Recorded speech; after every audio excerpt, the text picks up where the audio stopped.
Mr. Chef Uncle. අද ඔයාලට මම විශේෂම දෙයක් තමයි හදලා පෙන්නන්නේ.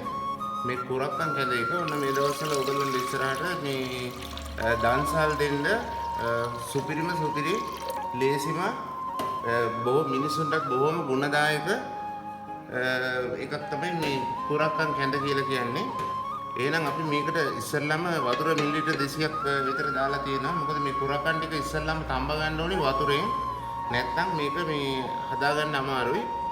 ඊට පස්සේ අපි වතුර එකට දානවා මෙතනින් කුරක්කන් හැඳි 5ක් විතර දාලා.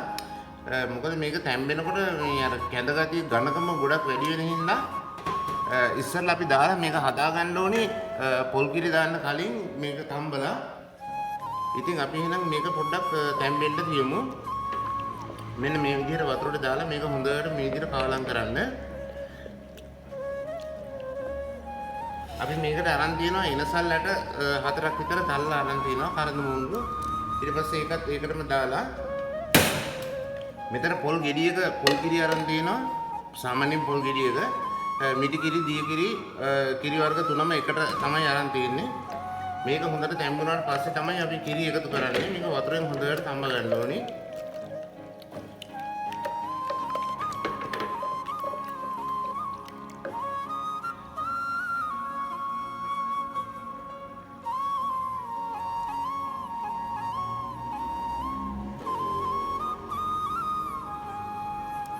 මෙන්න මේ වගේ මේ කැට ගහන්න දෙන්නේ නැතුව මෙන්න දැන් උකු වේගන එනවා. ඊට පස්සේ අපි මේකට කැට ගහන්න දෙන්නේ නැතුව හොඳට මෙන්න මේ විදිහට කවලම් කරගන්න ඕනේ.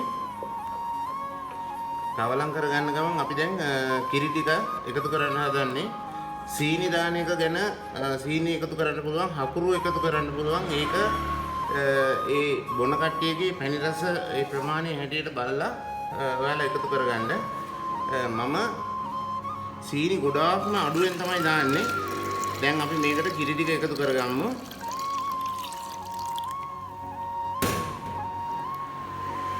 අපි මෙතන 10 දිනකට විතර හදන ප්‍රමාණයක් තමයි හදන්නේ.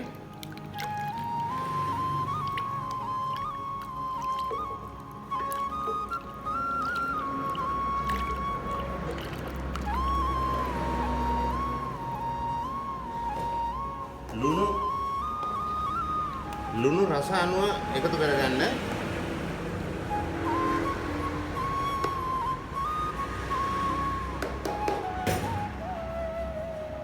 ඒ වගේම සීනි මම මේ ටේබල් ස්පූන් එකෙන් දෙකක් තමයි දාන්නේ. ඔයාලට අවශ්‍ය ප්‍රමාණයට දාගන්න. මොකද මේ කුරක්කන් වලින් ශරීරයට වෙන්නේ ශරීරයේ තියෙන සීනි මට්ටම පාලනය කරන එක වගේ බොහොම ගොඩාක් ගුණදායක ඖෂධීය ගුණයෙන් යුක්ත එකක් තමයි මේ කුරක්කන් කියලා කියන්නේ. මේකට සීනි හකුරු ගොඩාක් දාලා බීපුවාම මේකෙන් අපිට ලබා ගන්න පුළුවන් ගුණාත්මක භාවයේ අසනීප අයට ඒක වෙනත් පැත්තකට හැරෙන්න පුළුවන්. ඒක නිසා ඒ දේවල් වලට ඒ විදිහට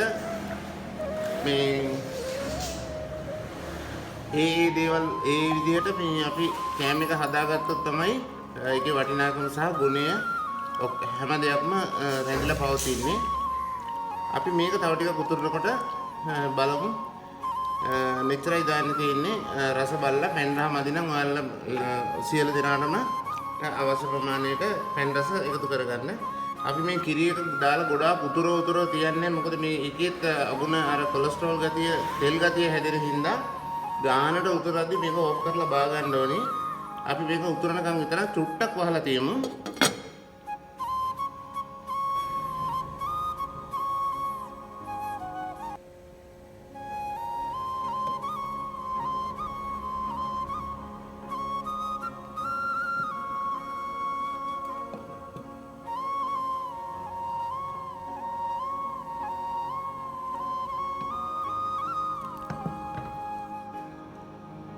හරි එහෙනම් අපි මේක දැන් හදලා ඉවරයි.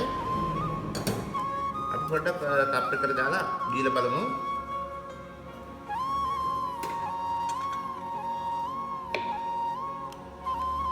මෙන්න මේ ගානට තික් එකට එන්න ඕනේ.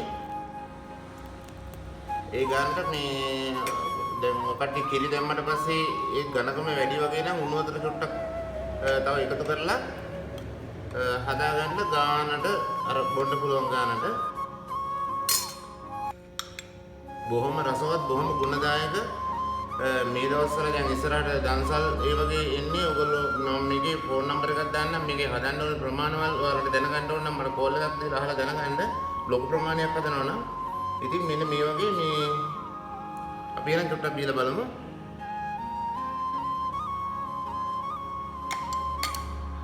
රසම රසයි